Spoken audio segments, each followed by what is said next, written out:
안녕하세요. 서로입니다. 서로의 리디포유에 오신 여러분들 환영합니다. 오늘도 하루를 열심히 산 구독자님들에게 책 한 권의 여유를 선사하겠습니다. 오늘 읽어드릴 책은 패트릭 브릭리 작가의 나는 메트로폴리탄 미술관의 경비원입니다. 여러분은 인생을 살면서 계획이 있으신가요? 현재의 삶의 모습은 계획대로 풀린 인생의 모습이신가요? 풀리지 않았다면 상실하고 주저하고 있으신가요? 대학 졸업 이후 신입 이상의 직급으로 뉴요커에 취업하여 빅리그로 수직 상승하는 승승장구를 꿈꾸며 커리어를 쌓아가던 저자 패트릭 브릭리. 가장 소중한 존재인 친형이 암으로 세상을 떠나는 비극을 겪고 무기력에 빠집니다. 저자는 자신이 아는 공간 중 가장 아름다운 장소에서 떠올릴 수 있는 가장 단순한 일을 하는 일자리에 지원을 합니다. 그렇게 메트로폴리탄의 경비원이 된 그는 10년의 생활 동안 미술관을 찾는 수많은 관람객들을 마주하고 미술관의 예술작품을 감상하며 주변 동료들과 교류하며 예술작품을 통해 상실을 극복하고 삶의 의미를 발견해 나가기 시작합니다. 이런 배경을 갖고 제가 이 책에서 인상 깊게 읽었던 일부를 읽겠습니다. 구독과 좋아요 부탁드리면서 서로의 리디포유 바로 시작합니다. 3장 위대한 그림은 거대한 바위처럼 보일 때가 있다. 내가 태어났을 때 형인 톰은 채 2살이 되지 않았다. 내가 어린이였을 때 형도 어린이였고 내가 사춘기를 거칠 때는 형도 10대였다. 그리고 내가 25살 생일을 맞이한 직후 형이 이 세상을 떠났을 때도 그는 젊은이였다. 하지만 그런 건 모두 현실처럼 느껴지지 않는다. 동생에게 형은 언제나 다 큰 어른인 법이다. 새 학년이 될 때마다 교실에 가면 선생님이 출석부를 한번 쓱 쳐다보고는 반쯤은 기쁘고 반쯤은 경계하는 표정으로 브릭리라고? 톰 브릭리 동생이라고 물었다. 100살까지 산다 해도 나는 어딜 가나 톰 브릭리의 동생으로 기억될 것 같았다. 형은 뛰어난 아이였다. 선생님을 기운나게 할 수도 완전히 지치게 할 수도 있었고 중학생 때부터 동네 고등학교에 가서 수학 수업을 받았다. 고등학생이 되어서는 지역 대학교에서 수학을 공부했다. 수학이라면 가르치는 대로 흡수했던 형은 불공평하게도 다른 과목에서까지 뛰어났다. 과제를 내주고 또 내줘도 톰의 눈에서 어때요 선생님? 이 정도면 괜찮지 않을까요? 하고 묻는 듯한 장난기를 사라지게 할 수는 없었다. 그리고 누구라도 괜찮다고 하지 않을 수 없었다. 형은 명랑하고 인내심 많고 도움이 필요한 사람을 돕고 겸손하고 정상적인 아이였다. 뽐내지도 않고 스트레스를 받는 것처럼 보이지도 않았다. 형에게서 비눗방울처럼 뿜어져 나오는 만족스러운 분위기 덕분에 웃음을 터뜨리지 않을 수 없었다. 시간이 많이 흐른 뒤에 순수 수학이 아니라 생물 수학 박사학위를 받기로 한 이유를 설명할 때도 형은 변함없는 모습을 보여줬다. 내가 이해하기로 형은 살아있는 세포 안에서 액체가 소용돌이치는 방식들을 연구했다. 순수 수학은 물론 굉장히 아름답지. 우아하고 군더더기가 없어. 물리학도 마찬가지고. 하지만 생물학은 우아함과는 거리가 멀지. 완전 엉망진창으로 헝클어져 있어. 패트릭, 정말 믿지 못할 거야. 나도 크리스타의 유기화학 교과서를 읽기 전까지는 믿지 않았으니까. 크리스티나는 형이 듀크대를 다닐 때 만난 여자친구로 나중에 형의 아내가 됐다. 이렇게 말하면 될까? 너나 내가 기계를 만든다면 논리적으로 접근하겠지. 최소한의 부품을 써서 깔끔하고 효율적인 방법으로 움직일 수 있도록. 하지만 살아있는 자연은 전혀 그런 식으로 작동하지 않아. 겹치는 것도 엄청나게 많고 빙빙 돌고 주제 하나를 놓고 수백만 개의 변형을 만들어내. 그래서 4분의 3쯤 잘못돼도 생명체는 죽질 않아. 그 결과로 생기는 게 골드버그 장치 같은 건데 무지 튼튼한 골드버그 장치인 거지. 상상할 수 없을 만큼 괴상하고 엄청나게 여러 겹을 가진 물건이 탄생하는 거야. 글자 그대로 상상이 불가능한 물건. 무슨 말이냐면 우리 두뇌로는 이해할 수 없을 정도로 위대하고 엄청난 것이 작은 세포 안에 숨겨져 있다는 얘기야. 난 그게 정말 재미있다고 생각했어. 톰은 재미있다는 말을 여기저기에 붙였다. 또 한 번은 잉링 맥주, 미국 동부에서 특히 인기가 많은 대중적인 크래프트 라거, 옹기니를 한 잔 마시다가 고개를 들더니 말했다. 진짜 대단한 게 뭔지 알아? 살아있는 모든 것. 그러니까 무당벌레, 세코이아 나무, 마이클 조던, 녹조를 할 것 없이 살아있는 건 모두 단 하나의 세포에서 진화했다는 사실이야. 하지만 그보다도 더 대단한 게 뭐게? 톰의 동생은 그게 뭔지 몰랐다. 바로 그 단 하나의 세포. 당시만 해도 우리는 톰의 왼쪽 다리에 있던 세포 하나가 변이를 거쳐 군대를 일으키고 그를 포위하게 되리라는 걸 알지 못했다. 톰은 몸집이 크고 건강한 사람이었다. 형이랑 몸싸움을 할 때면 형 머리를 뭔가로 후려치고 도망갈 수라도 있으면 성공이라 생각했다. 형은 라인베커, 미식축구에서 상대팀 선수들에게 태클을 걸며 방어하는 수비수, 옹기니의 재능과 재치 있는 엔터테이너 크리스 팔리, 부처를 모두 섞어놓은 사람 같았다. 대학 2군 리그에서 미식축구 경기를 할 때 센터를 맡은 형이 스냅을 못하고 스카 자세로 남아있는 도중 팀원들이 부정 출발을 하게 되면서 큰 혼란이 벌어진 적이 있었다. 경기가 끝나고 형은 미안한 표정으로 어깨를 으쓱해 보이면서도 장난스럽게 손가락을 들며 말했다. 근데 주심 판정이 틀렸어. 주심이 옵사이드, 공격수 전부 반칙이라고 했잖아. 센터는 제외라고 말했어야 했어. 톰은 2003년 가을 대학원에 가기 위해 뉴욕으로 이사를 했고 2005년 여름에 결혼을 했다. 건강한 몸으로 같은 뉴욕 하늘 아래 살았던 그 2년 동안 우리는 아마 한 달에 한 번쯤 만났을 것이다. 물론 형보다는 대학 친구들을 더 자주 본 셈이지만 형은 내 대학 친구가 아니었다. 조급할 필요가 없었다. 형과 내 아이들은 사촌이 될 것 아닌가.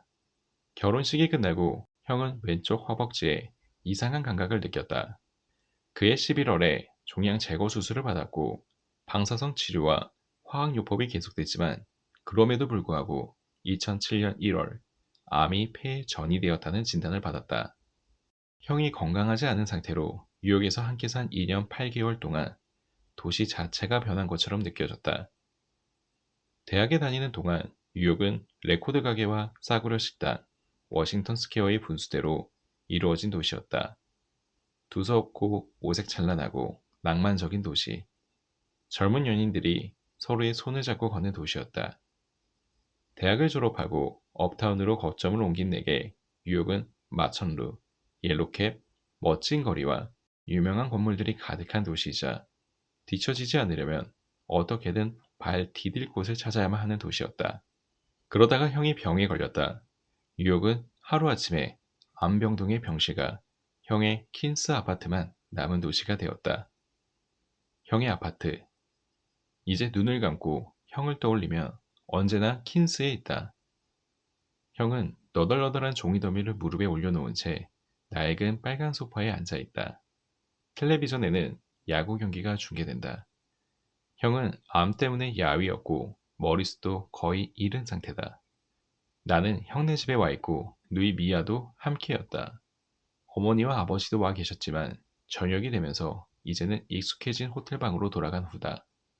톰은 종이 더미에서 눈을 떼지 않은 채 데드라인 전에 수학 문제 풀이를 끝내려고 애쓰고 있는데 다들 자꾸 말을 걸어 방해를 한다.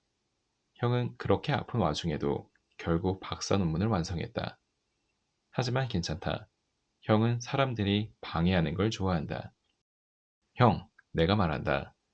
형, 나는 별 필요도 없는 긴 이야기를 시작해서 세세한 부분까지 하나하나 말하면서 길게 끈다. 어느 누구보다도 형한테 그런 이야기를 하는 것이 좋고, 형도 그걸 너무 좋아하고, 나도 그걸 매우 즐기기 때문이다. 형은 몸을 젖혀 소파에 기댄 채로 내 이야기를 듣는다. 마치 머리가 둔해서 내 말을 못 알아듣기라도 하는 듯 내가 마음껏 이리저리 돌려 말하며 수다를 떠는 여유를 누릴 수 있도록 기꺼이 시간을 내어준다. 그리고 마침내 자기 차례가 되자 형은 자리에서 일어난다. 모비딕이나 야구, 조니 고모에 관해 하려는 말에 스스로 감동해서일 수도 있고 웃음을 터뜨릴 결정적인 한 방을 날리기 전에 뜸을 들이는 것일 수도 있다. 그러고는 다시 앉아 꽁무니를 잘근잘근 씹어 놓은 펜으로 수필가처럼 능숙하게 뭔가를 써내려고 한다. 하지만 형이 써내려가는 것은 영어 문장이 아니라 그리스 문자다. 페이지를 넘기며 계속 이어지는 수학 기호들, 등호가 들어간 일종의 일라이스라고 할 수도 있겠다. 그게 그 아파트에서 형의 모습이었다. 병을 앓고 있지만 그 상황에 익숙해져서 생기는 평화로움에 우리도 젖어 있었다.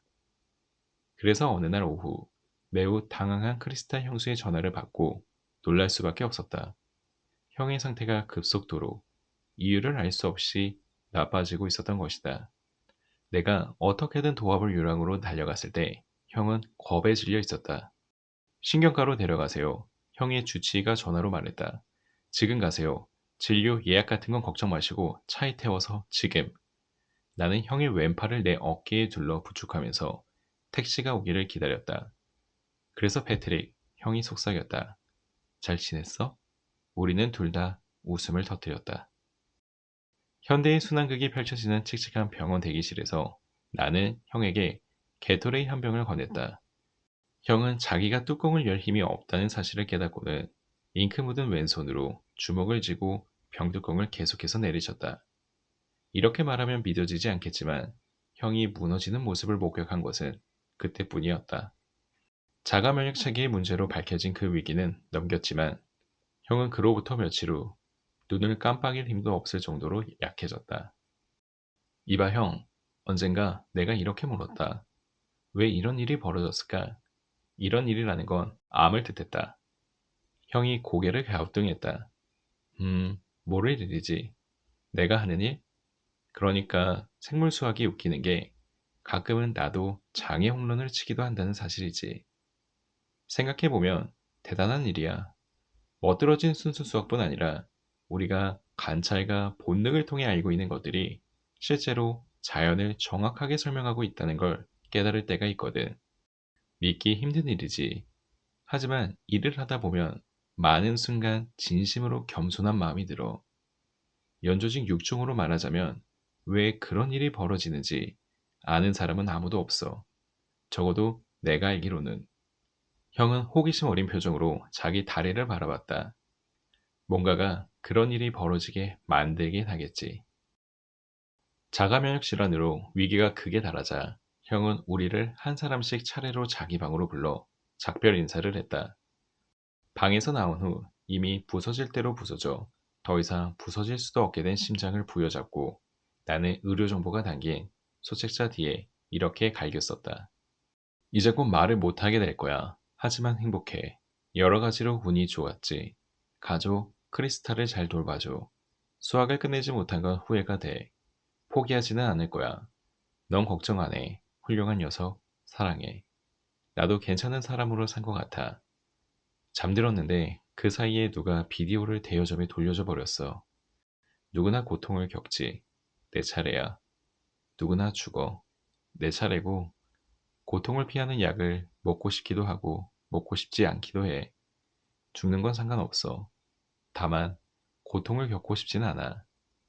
모두들 늙어가는 걸 보고 싶은데 크리스탈을 행복하게 해줘. 행복한 추억이 많아. 너랑 이야기한 것도 좋은 추억이야. 영화를 보다 잠이 들었는데 다 끝내지 않은 비디오를 누군가가 돌려줘 버린 느낌이야. 다행히 우리는 그 후로 형과 1년을 더 보낼 수 있었다. 병원. 형의 아담한 입원실은 대체로 명랑한 분위기였다. 사실 형은 여러 병실을 전전했지만 내 기억에는 모두 하나의 병실로 뭉뚱그러져 남아있다. 검소한 방이었다. 십자말풀이, 신문, 야구 경기를 중계하는 텔레비전, 책을 읽어주는 소리, 점심 배달 주문. 형은 투병 중에도 안절부절하지 않았다. 새 종교를 찾지 않았고 자기가 늘 좋아했던 것들을 계속 좋아했다. 그 덕분에 나는 형이 좋아했던 것들에서 뭐랄까 호강이 비치는 느낌을 받았다.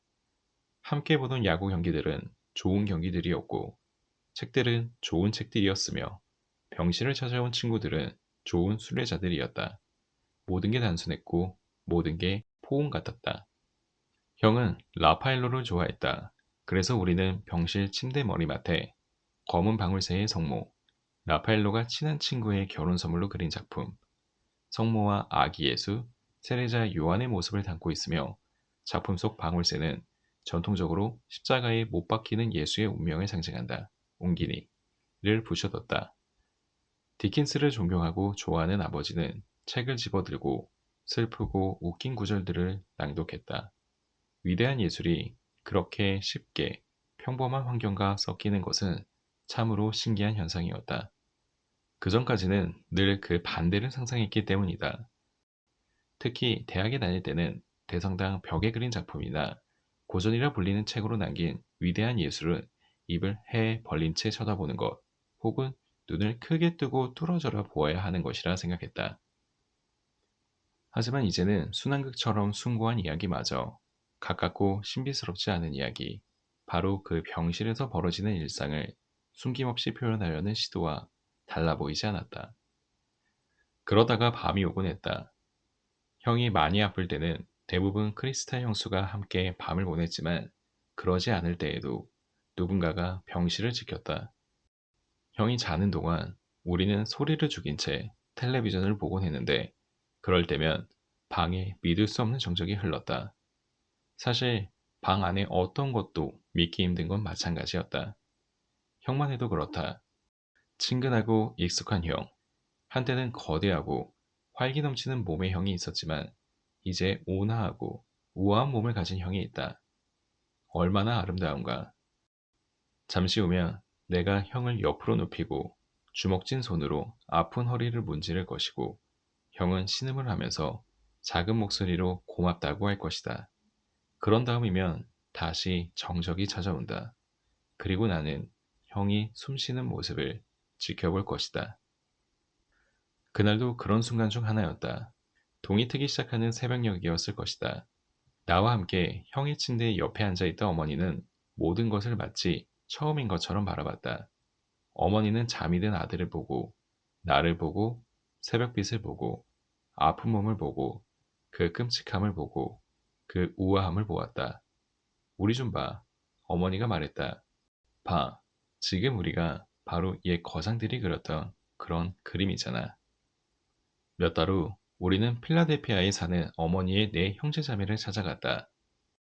26살짜리 아들을 땅에 묻은 후에 자신의 형제자매, 그리고 그들의 자녀들과 이야기하는 것이 얼마나 위로가 되는지, 혹은 되지 않는지, 또 얼마나 어려운 일인지 짐작이 갈 것이다.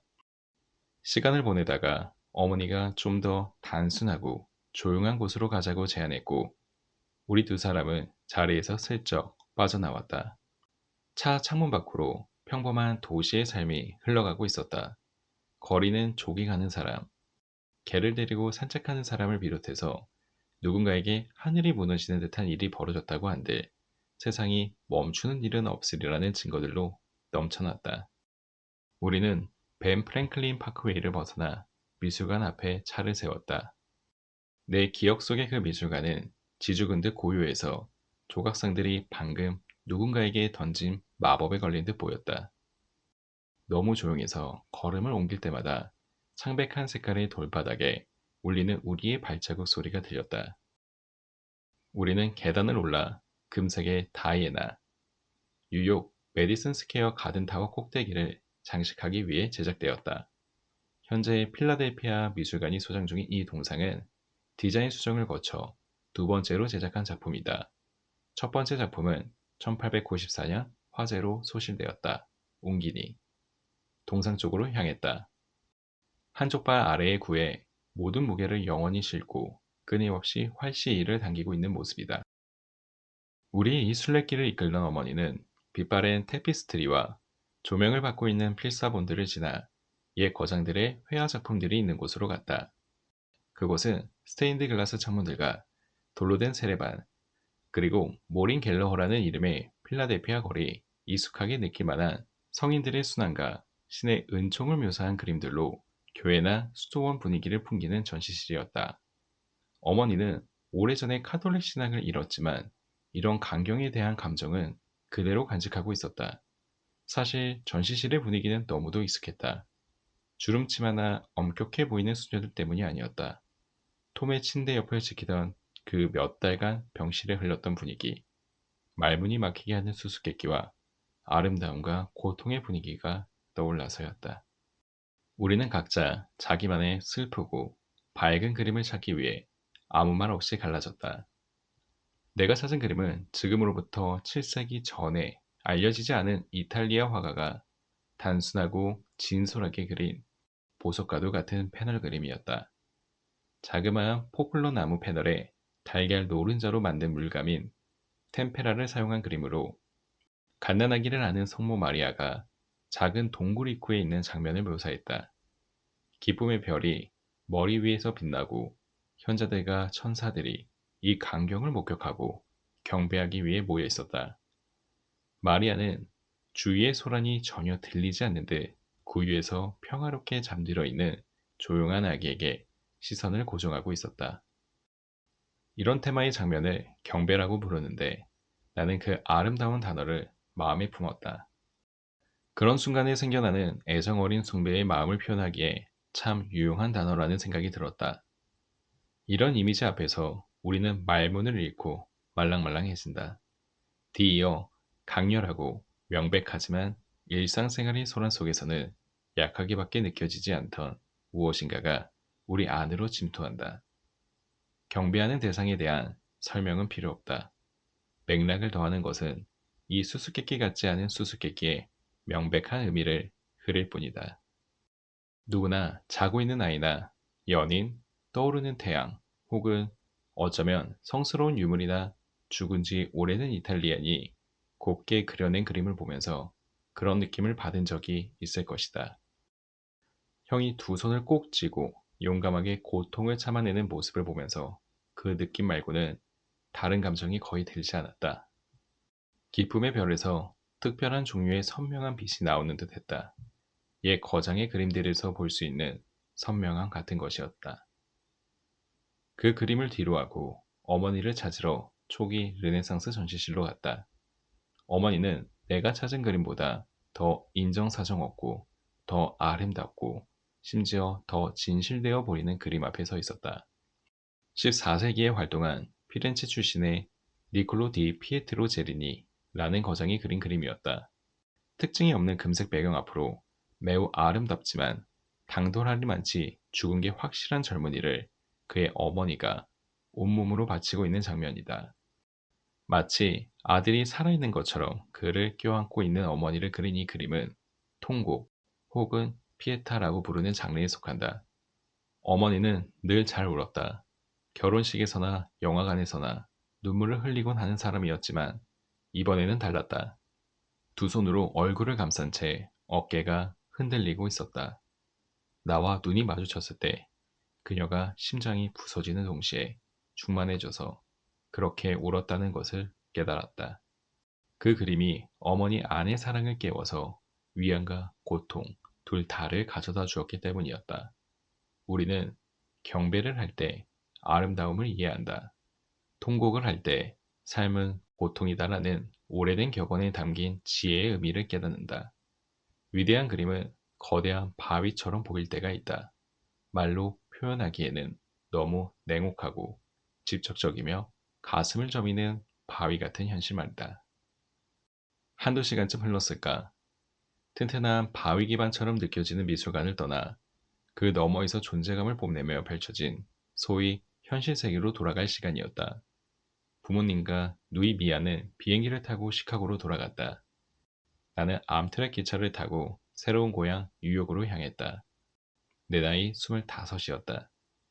모든 의미에서 어디로 갈지 갈피를 잡지 못한 채로 미드타운의 분주한 행인들 틈에 섞였다. 운 좋게 얻은 전도 유명한 직장이 있는 마천루의 사무실로는 더 이상 돌아가고 싶은 마음이 들지 않았다. 세상 속에서 앞으로 나아가기 위해 애를 쓰고 꾸역꾸역 긁고 밀치고 매달려야 하는 종류의 일은 할 수가 없었다. 나는 누군가를 잃었다. 거기서 더 앞으로 움직이고 싶지 않았다. 어떤 의미에서는 전혀 움직이고 싶지가 않았다. 필라델피아 미술관에서는 침묵 속에서 빙빙 돌고 서성거리고 다시 돌아가고 교감하고 눈을 들어 아름다운 것들을 보면서 슬픔과 달콤함만을 느끼는 것이 허락되었다. 지친 승객들을 가득 태우고 브루클린을 향해 달리는 지하철의 흔들림에 몸을 맡겼다. 그러다 한 생각이 머릿속에서 형태를 갖추기 시작했다. 오랫동안 나는 뉴욕의 훌륭한 미술관에서 일하는 사람들을 눈여겨봐왔다. 보이지 않는 사무실에서 일하는 큐레이터들이 아니라 구석마다 경계를 늦추지 않고 서 있는 경비원들 말이다. 그들 중 한 사람이 되면 어떨까? 해결책이 이렇게 간단해도 되는 것일까? 앞으로 나아가기만 하는 세상에서 빠져나가 온종일 오로지 아름답기만 한 세상에서 시간을 보낸다는 속임수가 과연 가능한 것일까? 브루클린의 5번가를 따라 걸으면서 멕시코 식당 대여섯 개를 지나 엘리베이터도 없는 건물 3층에 있는 집에 도착했다.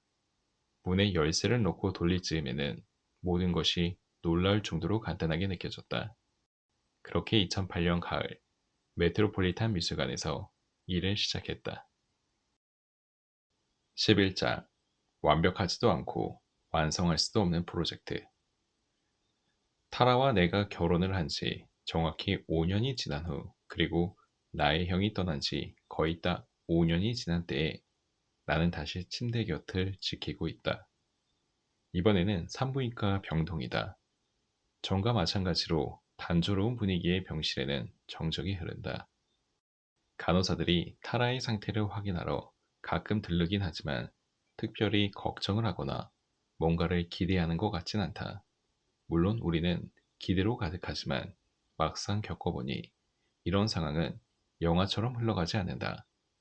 작은 병실 안에서 그야말로 중대하고 신비로우면서도 평범한 일이 일어나기를 기다리는 시간의 대부분은 그냥 앉아서 어리둥절하며 침묵 속에서 견뎌내는 기나긴 기다림의 연속이다. 그것도 전과 마찬가지이다. 시간에 딱 맞춰 나타난 우리 담당 의사는 다름 아닌 싱 박사였다. 지구역 싱 대장의 아들 말이다. 아들 자랑을 하도 많이 하길래 타라와 나는 검색을 해봤고 그러길 잘했다고 생각했다. 그러다가 기다리던 급속한 진전이 찾아왔고 엄청난 산통 끝에 절정의 순간이 찾아온다. 이번에는 5년 전과 완전히 반대다. 침묵 대신 울음소리가 터져나오고 기도 대신 소동이 벌어진다. 오래도록 매달리고 싶은 마지막 기억 대신 엄청난 양의 할 일이 기다린다. 가끔 아들 올리버 토머스를 달래느라 밤에 깨어있을 때면 나는 유감스러운 마음으로 성모와 아기 예수가 등장하는 그림들을 떠올린다. 그림 속에서는 아기도 부모도 얼마나 조용하고 침착해 보이는지. 그 장면과는 대조적으로 내 품에서 꿈틀거리는 이 동물은 원하는 게 많고 무례하고 터무니없다. 나는 그가 우유 한 병을 욕심껏 들이켜면서 우유 범벅이 되어가고 팔다리를 쉴 새 없이 휘젓고 또 장을 활발하게 작동시켜서 만족스러운 포만감에 잠이 드는 동시에 배변하는 모습을 지켜본다. 조심스럽게 똥을 치워보려 하지만 엉덩이에 닿는 차가운 감촉에 모욕감을 느낀 아기는 과도한 분노를 일으키며 폭발하고 만다. 불공평해. 길게만 느껴지는 몇 분이 지난 후 다시 잠든 아들을 굉장히 불편하고 괴상한 자세로 안고 있지만 후환이 두려워 몇 분 더 그 자세를 유지한다. 기진맥진한 채 그 자리에 서서 아직 붙지 않은 아이의 두개골 틈으로 심장이 뛰는 걸 느낀다. 올리버가 태어나기 전까지만 해도 신생아는 품에 안기에도 연약한 존재이고 잘못하면 부러져 버릴까 두려울 것이라 생각했다. 하지만 실제로는 두텁고 강력하고 강건한 느낌을 주는 생명력으로 가득 찬 부대자루, 수십억 개에 달하는 세포돔이었다. 톰이 그토록 찬양하던 경이롭고 엉망진창인 세포 생물학이 떠오르고 더 나아가 생명 자체를 생각하게 한다. 자연은 단순함보다 대담하고 강한 것을 선호한다. 그런 것들은 아름답긴 하지만 항상 예술적이거나 명료하지는 않다. 경험상 내 삶도 그렇다. 이제 단순한 삶은 끝났다. 그러나 아기 덕분에 이제 내 삶도 더 아름답고 강건해지는 여정을 시작했는지도 모르겠다. 임금을 거의 받지 못한 3개월의 육아휴가 동안 내 일터는 엘리베이터도 없는 아파트 3층이었다. 메트로폴리탄 미술관에서 한 번에 담당하는 구역보다 작은 공간이었다. 고요하고 말끔한 전시실 대신 고물상 같은 방들이 내 일터가 되었다. 하지만 7만 평이 넘는 매트에서보다 20평짜리 이곳에서 할 일이 훨씬 많다. 솔직하게 말하자면 적응하기가 무척 힘들다. 지금까지는 사소한 것에 거의 신경 쓰지 않는 삶을 살아왔다. 그 삶에서는 내게 전혀 부담을 주지 않는 세상을 그냥 둘러보기만 하면 됐다. 그러니 부모 노릇에서 가장 중요한 부분은 수없이 많은 사소한 일을 해결하는 것이라는 사실을 깨달았을 때 내가 받았을 충격을 상상해보라. 산더미 같은 빨래, 계속되는 병원 출입, 끝없이 반복해서 기저귀 가방을 쌌다 풀었다 해야 하는 일상.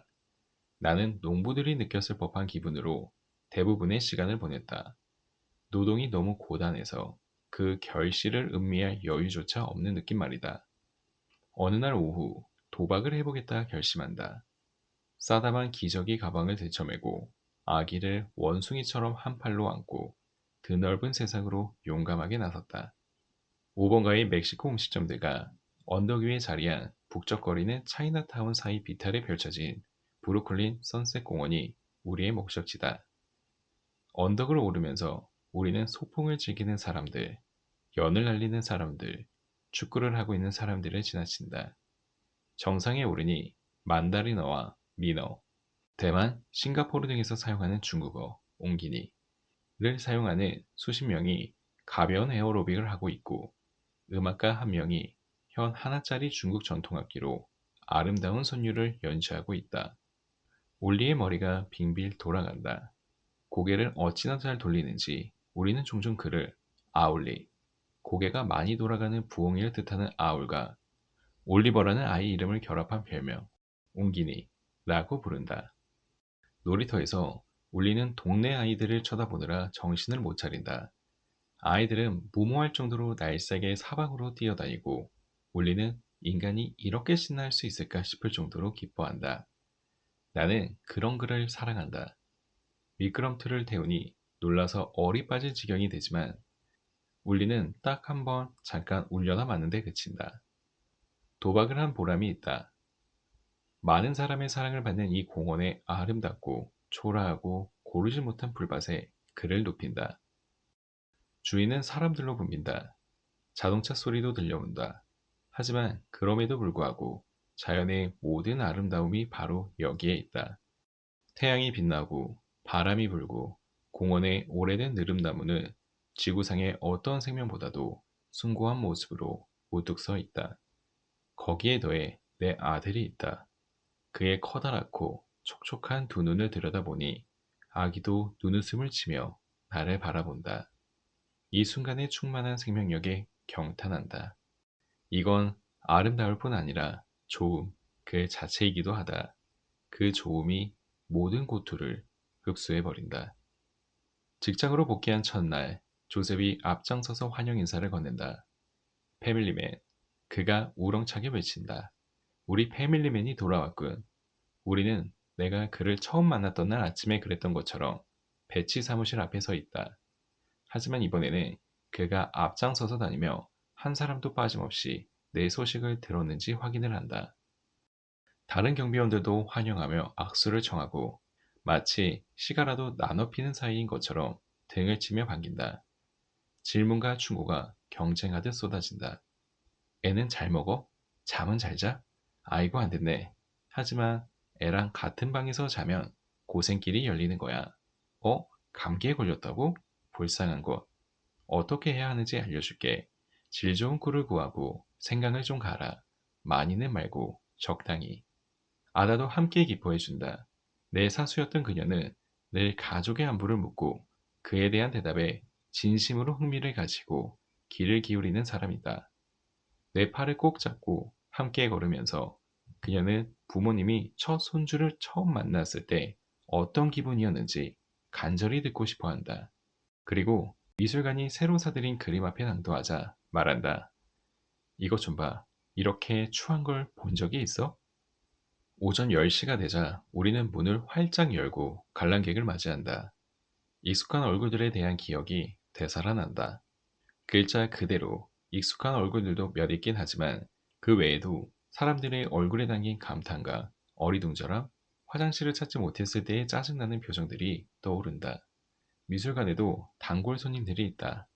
그리고 하루 일과가 끝나기 전에 그 사람들을 차례로 만나게 되어 있다. 보통 사람들과 발달 과정에서 차이가 있는 켄지라는 젊은이는 경비원들에게 퇴근길에 어떤 기차를 타는지 묻고 운행에 문제가 있다는 소식이 있으면 모두에게 알려줘서 도움이 된다. 아놀드 파머처럼 매일 초록색 재킷을 입고 와서 대학생들에게 장황한 조언을 해대는 노인도 있다. 상하 손잡이가 달린 돋보기로 그림을 보는 사람도 있는데 무성 영화 시대의 배우처럼 옷을 입고 긴 코트를 어깨에 걸치고 다닌다. 그의 이름을 모르는 게 유감이지만 우리는 서로를 부를 때 선생님이라는 존칭을 사용한다.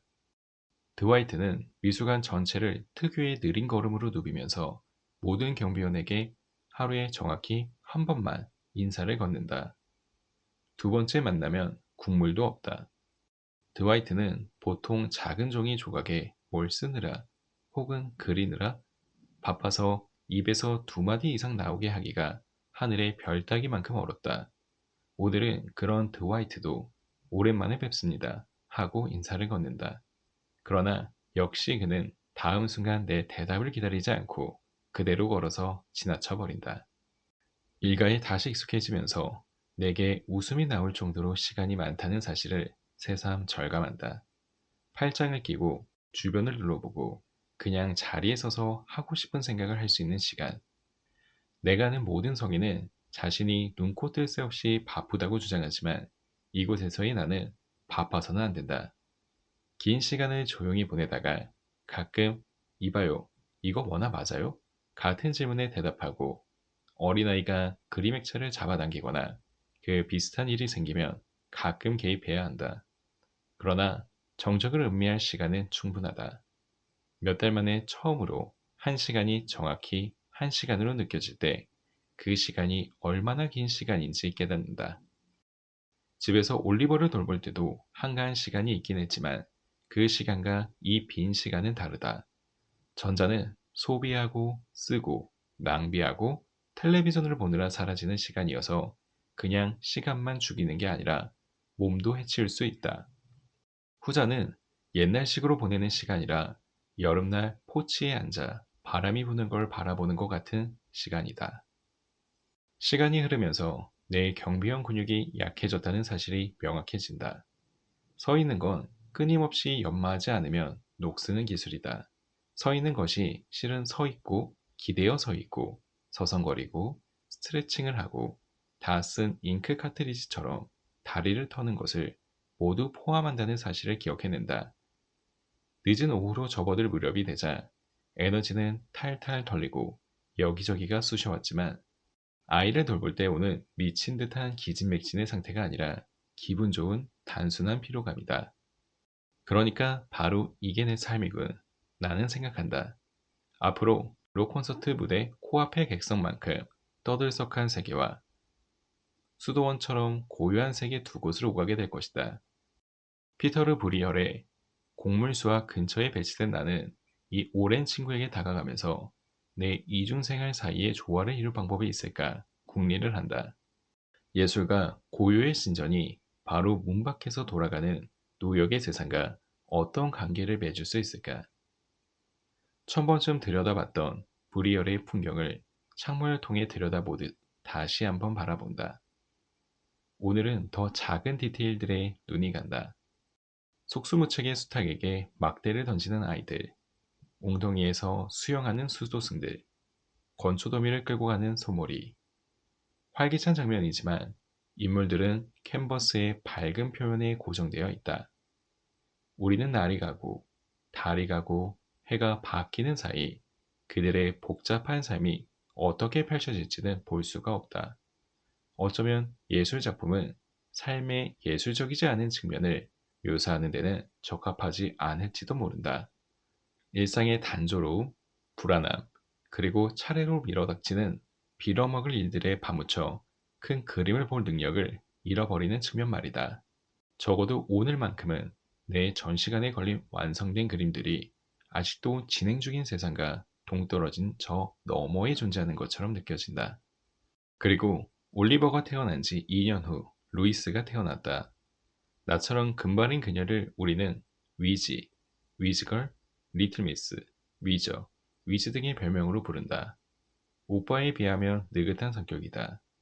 한편 아장아장 걷기 시작한 올리버는 치열하고 집착적이며 불굴의 의지를 가진 에이헤브 선장, 소설 모비딕에 등장하는 캐릭터, 흰고래 모비딕에게 집착하는 강적인 인물로 묘사된다. 옹기니, 이다. 루이스는 밝은 성격에 재미있고 남의 눈치를 별로 보지 않는다. 이제야 알고 보니 아이의 성격은 주사위 던지기처럼 우연히 얻어 걸리는 것이고 우리가 인간의 본성이라 생각했던 것은 올리버만의 본성이었다. 나의 새 일과는 다음과 같다. 일찍 퇴근을 해봐야 저녁 7시 정도지만 집에 오자마자 곧바로 엎드려 올리버와 장난감 기차를 가지고 놀아준다. 그러면 어떻게든 저녁이 준비가 되어 식탁에 오른다. 타라가 보육원에서 아이들을 픽업해온 다음 위지에게 젖을 물린 채 저녁 식사까지 준비할 때가 많다. 저녁을 먹고 나면 다시 바닥에 엎드려 지루하고 지루하고 지루하기 그지없는 장난감 기차놀이를 한다. 아이들을 재우는 것은 일련의 교착 상태를 극복해 나가는 과정이다. 올리를 씻기기 위해 싸우고 침대에 눕히기 위해 싸우고 눈을 감도록 하기 위해 싸운 끝에 겨우 쟁취한 승리마저 절대 최종적인 승리가 아니라는 것을 우리는 안다. 그 과정 내내 루이스는 엄마의 품을 거의 떠나지 않는다. 루이스가 보채지 않고 좋은 기분을 유지하는데 타라의 품이 점점 중요해져 가고 있다. 마침내 두 아이 모두 잠이 든 다음 시선을 돌리면 집이 엉망진창이 되어 있다. 사회복지사가 보면 아이들을 우리에게 맡겨둘 수 없다고 판단할 지경이다. 우리는 그 정도가 되지는 않을 수준까지 집을 정돈한다. 그러고는 우리도 이내 잠에 빠져든다. 올리버가 우리 침대로 기어 들어올 때를 대비해서 한쪽에 공간을 놔두고 위즈가 올 때를 대비해서 또 다른 한쪽에도 공간을 남겨둔 채로 이즘 나의 쉬는 날은 월요일, 화요일, 수요일이어서 12시간씩 근무를 하는 금요일과 토요일, 그리고 일요일에는 타라를 거의 보지 못한다. 주말 내내 타라 혼자서 아이들을 돌봐야 하는 것이었다. 7년이 넘도록 대처하지 못할 일은 없는 직장에서 일해왔다. 내가 지키는 구역에서는 예술품이 단 한 점도 손상되는 일이 없었다. 명화 한 점도 분실되지 않았다. 타율 1000%다. 하지만 나의 새로운 삶에서는 성장이라고 부르는 과정을 거치기 위해 젖먹던 힘까지 다 긁어 모아 고군분투해야 할 것이다. 감정이란 얼마나 변화무쌍한 것인지를 배우고 있다. 어린아이가 맑음과 폭풍우 사이를 얼마나 예상치 못하게 빠른 속도로 왔다 갔다 할 수 있는지, 어른도 얼마나 그와 비슷한지를 깨우친다. 그래서 가령 고대 로마 전시관에 전시된 기족들의 두상을 보면서 그 근엄한 가면에 드러나지 않는, 어쩌면 그들이 말도 안 되게 웃기는 사람들이었을지도 모른다는 상상을 해보곤 한다. 다부진 인상의 카라칼라 황제가 때를 쓰는 아이처럼 어머니 말씀을 빌리자면 아무것도 아닌 일의 뚜껑이 열리는 장면을 쉽게 상상할 수 있다. 언짢았던 기분이 아무 이유 없이 다시 좋아지고 자신감이 넘치고 살아있다는 것이 행복해지면서 찌푸렸던 눈썹이 풀어지는 모습을 상상할 수도 있다. 매트에서 일하기 시작한 후 처음 몇 달을 돌이켜보면 내가 한때 날이면 날마다 말없이 뭔가를 지켜보기만 하는 상태를 그토록 오래 유지할 수 있었다는 사실 자체가 놀랐다. 아마 그것은 커다란 슬픔이 가진 힘을 잘 보여주는 사례일 것이다. 날마다 수많은 밀고 당기기를 해야 하는 요즘 같아서는 그렇게 뭔가에 집중해서 사는 삶을 상상하기가 힘들다. 이제는 더 이상 처음 미술관에서 일을 시작했을 때처럼 단순한 목표만 바라보지 않는다. 대신 살아나가야 할 삶이 있다. 2016년 봄, 루이스가 걸음마를 시작했고, 매트도 완전히 새로운 여정을 향해 첫걸음을 뗐다. 휘트니 미술관이 다운타운으로 이사를 하면서 비계된 건물을 매트가 분관으로 사용하고자 임대 계약을 체결한 것이다. 어느 날 아침 배치 사무실로 출근한 우리에게 밥이 본관에서 벗어나 메디슨 애비뉴의 75번가에서 일할 선택권을 줬다. 그곳에서 새로이 문을 연 메트로폴리탄 브로이어 미술관은 지나가는 행인들을 어리둥절하게 하고 있었다. 마르셀 브로이어는 20세기 중반에 지어진 이 랜드마크의 건축가다. 우리 기준으로 보면 독특한 일터다. 미술관 전체를 22명의 경비원이 커버할 수 있는 데다가 익숙한 곰팡내 대신 깔끔하고 모던한 분위기가 느껴지는 곳이지 않은가. 대중들도 이런 외양, 이런 느낌의 매트에 익숙하지 않아서 전시실에는 호기심은 가득하지만 주저하는 분위기가 팽배하다. 직원과 방문객 모두 이 미술관에 적응하려 노력하고 있는 셈이다. 어느 날 신문을 읽다가 브로이어의 개관 기념 기획 전 미완성을 혹평한 뉴욕타임스의 기사를 발견했다. 완성 전에 제작이 중단됐거나 개념상 아직 진행 중이라고 할 수 있을 작품들을 모아놓은 매우 개념적인 전시였다. 나는 그것을 긍정적인 신호라 받아들였다. 매트 본관에서 열리는 기획전에서는 큐레이터들이 실패를 감수할 기회가 많지 않다. 너무 안전한 선택만 하는 실수를 범한다는 의미다. 나는 용기 있는 실패일지도 모를 전시에서 일할 수 있는 기회에 신이 났다. 브로이어 미술관에 배치된 나는 역사와 지리학이 분류 원칙으로 적용되지 않는 세상으로 들어선다. 브리에 출신의 얀반 에이크, 유화 기법을 사용한 최초의 예술가, 15세기 플랑드르 회화에서 가장 중요한 화가로 꼽힌다. 웅기니와 시카고 출신의 캐리 제임스 마셜, 미국의 예술가이자 회화과 교수로 본인의 정체성이기도 한 흑인을 주요 소재로 삼는다. 2017년 타임지 선정 세계에서 가장 영향력 있는 100인에 들기도 했다. 옹기니 2. 함께 등장하는 폭넓은 전시다.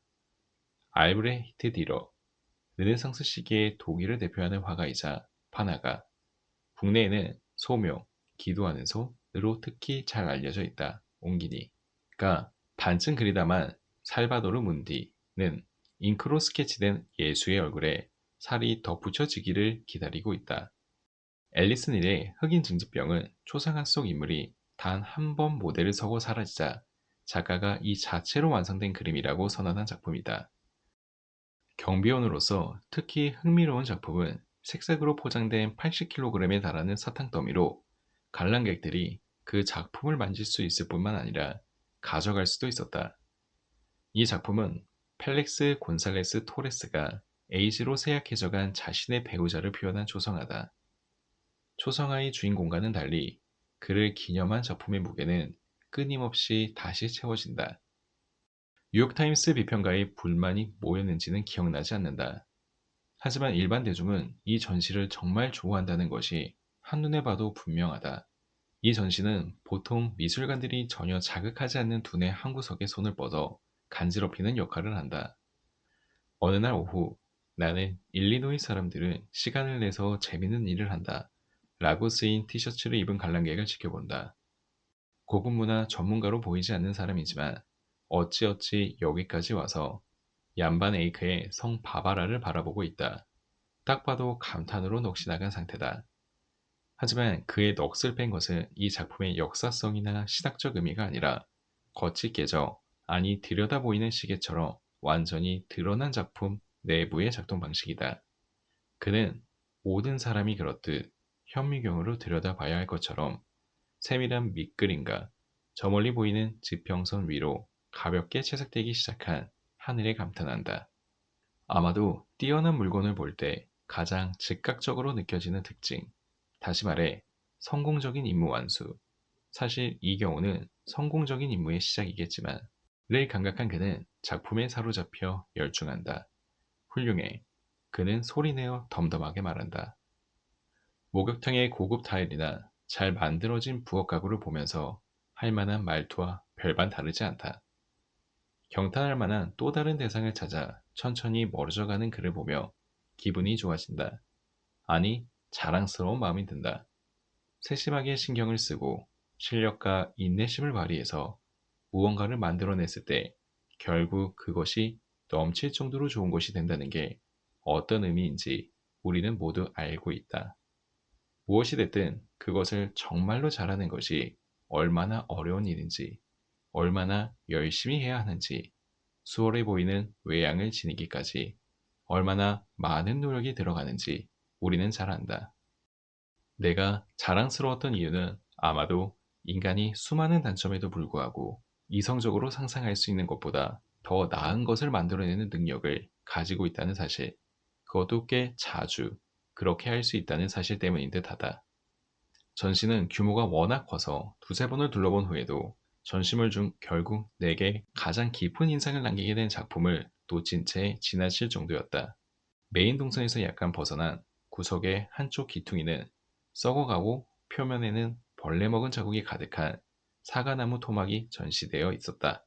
나무의 한 부분에 아주 세세하고 깊게 조각을 새겨 언젠가 여기에 잉크를 묻히고 종이에 눌러 영원히 지워지지 않는 작품, 상업적으로 가치 있는 작품으로 탄생한 날을 고대하던 목판이다. 하지만 알 수 없는 이유로 파나 제작자는 작업을 중단했고 나무에 그려놓은 밑그림을 모두 파내지 않는 탓에 그림의 일부가 그대로 남아있다. 그림을 그린 주인공은 다름 아닌 피터르 브리얼이었다. 나는 그 사실을 깨닫고 깜짝 놀란다. 썩어가는 사과나무 조각에서 대가의 펜 자국을 발견하니 완성된 목판화에서는 얻을 수 없는 느낌에 모골이 송연해진다. 그가 그린 그림은 브리얼답게 친근하고 인간적이다. 더러운 신부 혹은 몹수스와 니사의 결혼식이라는 작품은 같은 제목의 민속놀이를 재현하는 주민들을 묘사하고 있다. 가짜 코를 붙인 사람이 칼과 석탄삽을 가지고 악기를 연주하는 신용을 하고 신랑 몹수스 역을 맡은 젊은이가 처녀가 아닌 신부 니사의 손을 잡고 행진을 하고 있다. 이 이야기의 교훈인 몹수스가 니사와 결혼을 하는데 사랑에 빠진 연인이 바라지 못할 게 뭔가는 무슨 일이든 가능하다는 말을 달리 표현한 것이다. 침울한 사순절 전에 열리는 제2수요일 축제의 열광적인 분위기 속에서 펼쳐지는 이 연극은 곤란한 상황 속에서라도 최선을 다해 기쁨을 찾아내자는 주제를 담고 있다. 하지만 내가 뜻밖으로 느꼈던 것은 거장의 지문을 그토록 부자연스럽고 일그러지고 불완전하고 초보적인 것에서 발견했다는 사실이다. 완벽한 외양을 갖춘 완성품만으로는 예술에 대한 배움이 충분하지 않다는 생각이 든다. 그 작품들이 탄생하는 과정에 들어간 고통을 잊지 않아야 한다. 자기 자신이 무언가를 어떻게 만들어낼지 궁리하고 있는 사람이라면 다른 사람의 창작물을 보는 데서 큰 도움을 받을 수 있다. 그리고 사실 평생 처음으로 나도 뭔가를 만들어가고 있는 느낌이 든다. 엄청나게 무질서하고 즉흥적인 과정을 밟으면서 두 명의 작은 인간과 그들이 살아갔으면 하는 작은 세상을 만들어가고 있는 것이다. 결코 완벽하지도 완성할 수도 없는 프로젝트겠지만 말이다. 매트 브루이어 미술관은 결국 계약 기간을 끝내지도 못하고 문을 닫았다. 비용이 너무 많이 들고 관람객 숫자가 고르지 않다는 이유로 불과 4년 만에 폐관했다. 매트처럼 엄청난 기간이라도 새로운 것을 만들어내려면 실험을 해야 하고 실패를 하기도 한다. 오늘 제가 읽어드린 나는 메트로폴리탄 미술관의 경비원입니다. 어떠셨나요? 저자의 단순한 회고록이기보다는 치유의 에세이에 가깝지 않았나요? 3장에서는 친형 톰의 존재를 통해 죽음을 생각해 보게 되었고 11장에서는 저자의 보물 같은 두 자식을 통해 삶의 시작에 대해서 생각해 보게 되었습니다. 시작과 끝이 있는 인생이라는 가정에서 우리는 아름다운 계획들로 인생을 채우며 살아갑니다. 인생이 계획대로 풀려 기쁠 때도 있지만 때로는 계획에 없는 일이 생겨 슬프기도 하죠. 계획에 없던 형의 죽음이 가져온 상실감 속에서 저자는 매트의 예술 작품들과 사색하며 위로를 받고 다시 일어섭니다. 제가 읽지 않은 책의 내용에서 저자는 자신의 일상생활과 매트에서 바라보는 예술 작품들을 연결하며 사색한 내용들이 등장하고 있습니다. 오늘도 열심히 산 구독자님들의 하루가 힘드셨다면 이 책을 통해 잔잔한 위로를 받으셨으면 좋겠습니다. 지금까지 들어주셔서 매우 감사합니다. 이상 서로였습니다.